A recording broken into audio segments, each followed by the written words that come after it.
देखना भाई, ये सबसे पता है मुझे, मैंने बहुत सारे तंत्र पढ़े हैं लेकिन सबसे अच्छा तंत्र जो मैं मुझे ये लगता है, देखना बहुत अच्छी, मैं आपको मैग्नीशियम तक पहुंचाना चाह रही हूँ और मैं चाह रही हूँ कि आप कभी भूले ना, इसलिए मैंने ये पूरी प्रक्रिया समझाई है। देखो होता क्या है, आमाशय के अंदर आपके पाए जाते हैं एक तो जठर रस और एक पाया जाता है आपका HCl। जठर रस जो है इसके अंदर, ये जठर रस जो है, ये जठर रस में पाए जाते हैं आपके एक तो पेप्सिन, ट्रिप्सिन और लाइपेज,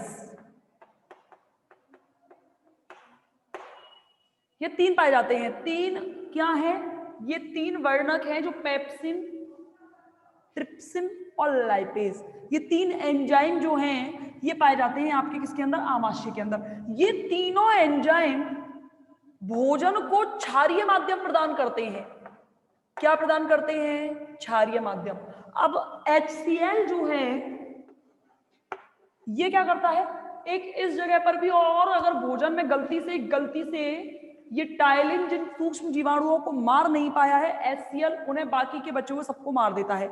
इसलिए ध्यान रखना, कभी गलती से आपके भोजन में कुछ चीज चली जाए तो ध्यान रखना, अगर आप गलती से खा भी जाओ तो हमारे पास हाइड्रोक्लोरिक एसिड होता है। आपने कभी देखा हो, आपको वॉमिटिंग होती होंगी, सुबह सुबह एसिडिटी की प्रॉब्लम होती है जब, तो एसिडिटी की प्रॉब्लम में क्या होता है कि जब आपने देखा होगा तो आपने कहा होगा पीले पीले कलर का एक गाढ़ा द्रव, पीले पीले कलर का जो गाढ़ा द्रव है ये HCl के रूप में बाहर निकलता है। तो ध्यान रखना क्या होता है, ये तीन जो एंजाइम हैं ये भोजन को क्षारीय माध्यम प्रदान करते हैं।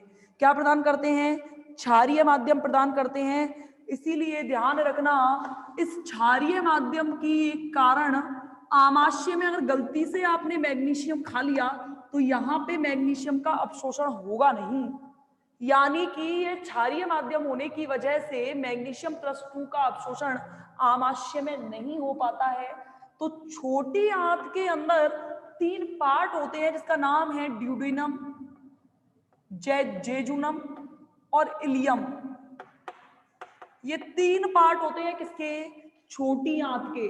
तो ये डोडिनम जो है इसको कहते हैं ग्रहणी। तो ध्यान रखना, आपने जो खाया है उन सब का पाचन सबसे ज्यादा होता है ग्रहणी के अंदर।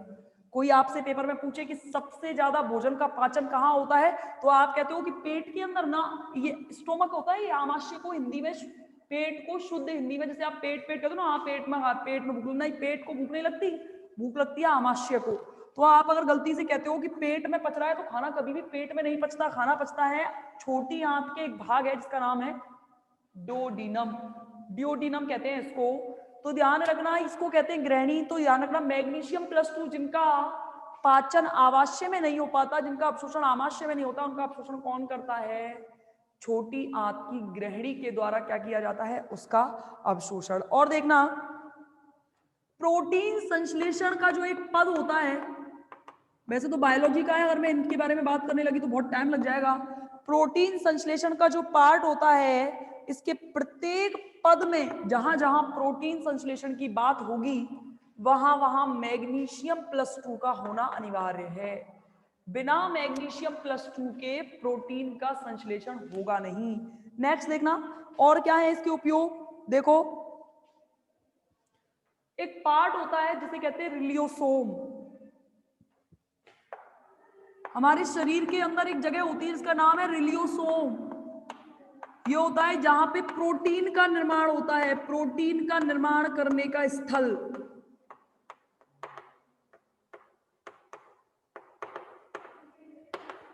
ये जो रिलियोसोम है, ये ध्यान रखना, बिना मैग्नीशियम +2 के स्थायी नहीं होगा। यानी कि मैग्नीशियम +2 की उपस्थिति में रिलियोसोम क्या रहता है, अस्थाई रहता है। क्या रहता है, अस्थाई रहता है। ध्यान रखना, हमारी जो कोशिका झिल्ली है, हमारा मस्तिष्क का जो तंत्रिका तंत्र है, इन सब में ऊर्जा का स्थानांतरण करने के लिए मैग्नीशियम +2 की उपस्थिति अनिवार्य है। बिना तंत्रिका कोशिका, जो हमारी तंत्रिका कोशिका होती है, ये माइंड वाला जो पार्ट होता है इसको कहते हैं तंत्रिका तंत्र। ये तंत्रिका तंत्र हो और कोशिका झिल्ली जो कोशिका द्रव्य है उसके ऊर्जा परिवहन के लिए किसकी आवश्यकता है, किसकी उपस्थिति अनिवार्य है, मैग्नीशियम +2 की। इसके अलावा देखो, ये तो बताइए, अभी बता दिया मैंने, मांसपेशियों के संकुचन और शिथिलन के लिए किसकी आवश्यकता होती है, मैग्नीशियम +2 की। इसके अलावा क्या है, इसके अलावा क्या है, हमारा जो पेशीय तंत्र है, पेशीय तंत्र कौन सा है, ये मेरुदंड, पीछे जो पीठ वाली हड्डी होती है, इसके सुचारू रूप से, आपने कभी देखा होगा आपके कमर में दर्द हो जाता है, कभी पीठ में दर्द है, उसका कारण है मैग्नीशियम +2 आयनों की कमी। तो ध्यान रखना, मैग्नीशियम +2 की उपस्थिति से ही क्या बनता है, हमारा जो शरीर है वो सुचारू रूप से काम कर सकता है। क्या कर सकता है, सुचारू रूप से काम कर सकता है। तो ये तो हुए मैग्नीशियम के उपयोग। देखो भाई, ये पेपर में आते हैं, ठीक है ना, अब ये मत कहना मैंने कराए नहीं है। जैव तंत्र में मैग्नीशियम, अब इससे होने वाले दुष्प्रभाव देखो जरा, दुष्प्रभाव देखो। देखो, सबसे पहले भी मैंने बता दिया, सबसे पहले मैग्नीशियम +2 की कमी से शरीर के भार में कमी आती है, आप पतले होते चले जाओगे, थकावट होती चली जाएगी। तो भार में कमी किसकी वजह से आती है, मैग्नीशियम +2 के कमी से। हृदय विकार उत्पन्न हो जाते हैं, हार्ट अटैक की संभावनाएं, हार्ट अटैक की संभावनाएं भी किसकी वजह से होती हैं, हार्ट अटैक की संभावनाएं भी मैग्नीशियम +2 की कमी से होती हैं। और देखो, इसके अलावा हाँ, एक चीज और, अगर मैग्नीशियम +2 की मात्रा ज्यादा दे दी जाए तो आपने देखा होगा क्लोरोफॉर्म का कार्य है, क्लोरोफॉर्म का कार्य है बेहोश करने का, यानी कि आप में निश्चेतक की बीमारी उत्पन्न हो जाएगी। निश्चेतक का मतलब है कि आप बेहोश हो गए। आपने पिक्चरों में देखा होगा, रूमाल सा लेके आते हैं, उसमें क्लोरोफॉर्म छिड़क कर आते हैं, क्लोरोफॉर्म को जैसे नाक पे रखा आप बेहोश हो जाओगे। तो अगर मैग्नीशियम +2 को अगर आप क्लोरोफॉर्म की जगह यूज करना चाहो तो भी किया जा सकता है। यानी कि जिसे आप कहते हो कि आप जैसे कहते हो ना कि आप जैसे कहते हो कि इसको ब्लॉक कर देना, यानी कि जैसे आपके कोई ऑपरेशन हो रहा है तो उस जगह पे एनेस्थीसिया देकर उसे बिल्कुल सुन्न कर दिया जाता है, तो उसकी जगह पर एनेस्थीसिया आज की जगह मैंने देने लग गए हैं, जिसका नाम है एनेस्थीसिया। एनेस्थीसिया का उपयोग एक्चुअली में किसमें किया जाता है, आपके शरीर को किसी भी जगह पे कहीं ऑपरेशन हो रहा है, उस ऑपरेशन वाली जगह को सुन्न करने के लिए एनेस्थीसिया देते हैं। लेकिन अगर आपको किसी को बेहोश करने के काम करना है तो क्लोरोफॉर्म की जगह पर आप किसका यूज कर सकते हो, मैग्नीशियम +2 का। लेकिन इसके दुरुपयोग भी हैं कि आजकल लोग क्लोरोफॉर्म को तो खैर यूज कर ही नहीं सकते, लेकिन मैग्नीशियम +2 अगर ज्यादा दे दिया जाए तो इससे इंसान की क्या हो सकती है, मृत्यु भी हो सकती है। तो ये तो है जैव तंत्र में मैग्नीशियम। इसके अलावा देखो, पौधों में तो पता ही है, क्लोरोफिल में मैग्नीशियम पाया जाता है भाई। किसमें पाया जाता है, कल के उसका डायग्राम बता ही दिया था मैंने। इसके अलावा मैंने बता दिया था पोरफायरिन वलय, ठीक है।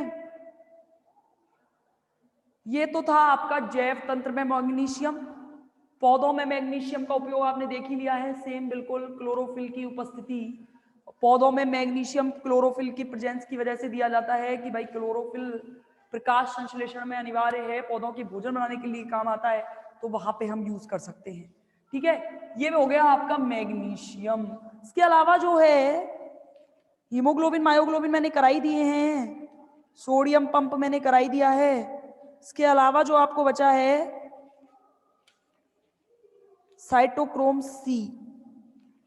चलो साइटोक्रोम सी के बारे में बाद में बात करेंगे, पहले बात करते हैं नाइट्रोजन स्थिरीकरण। नाइट्रो स्थिरीकरण या इसे नाइट्रोजन चक्र के नाम से भी जानते हैं, यानी कि आपको नाइट्रोजन साइकिल पढ़ना पड़ेगा, पेपर में आता भी है। तो देखना, बायोलॉजी वाले बच्चों ने एक नाम सुना होगा, लेग्यूमिनेसी, सुना है क्या, क्या है ये लेग्यूमिनेसी? ये लेग्यूमिनेसी पौधों का परिवार है, परिवार का नाम है। लेग्यूमिनेसी पौधों के जो परिवार है,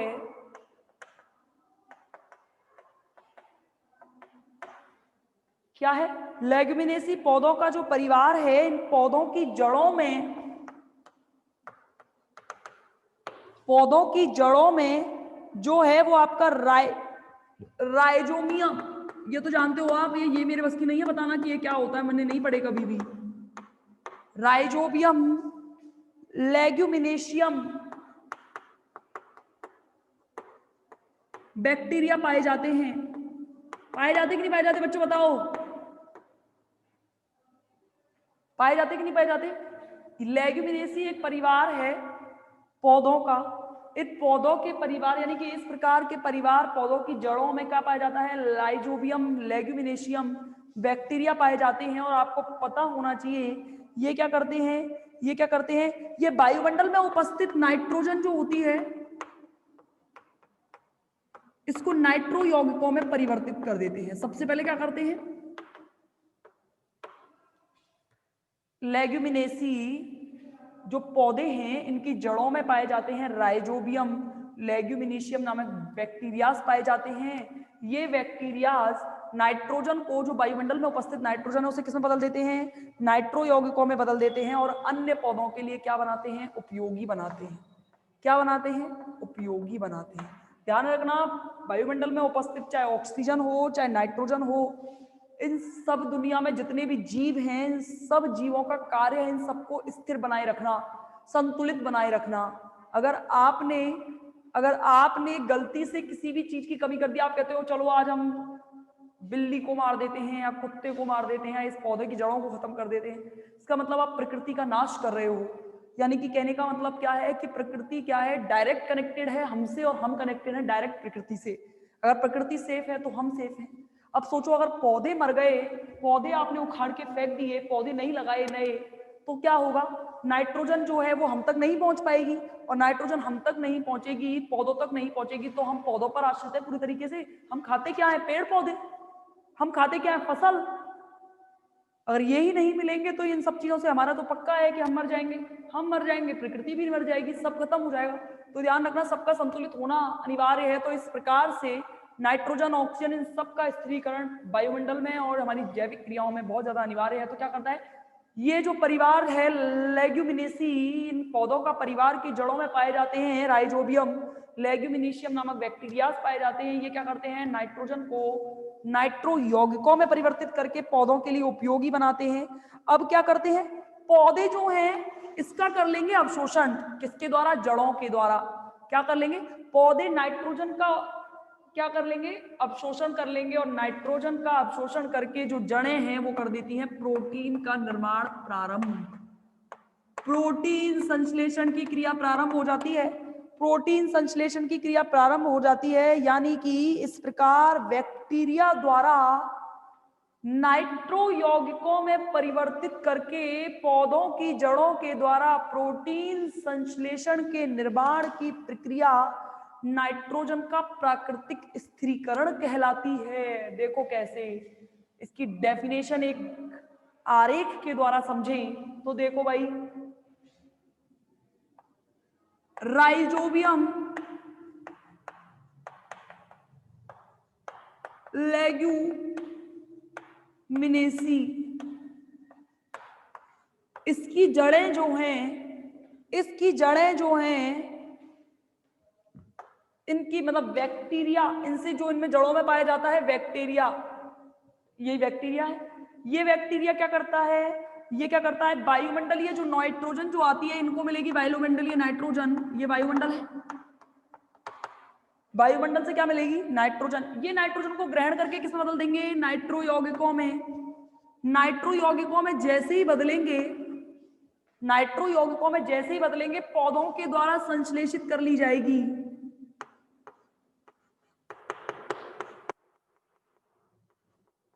पौधों के द्वारा क्या हो जाएगा?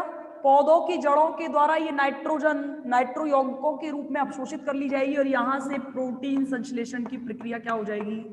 प्रारंभ हो जाएगी।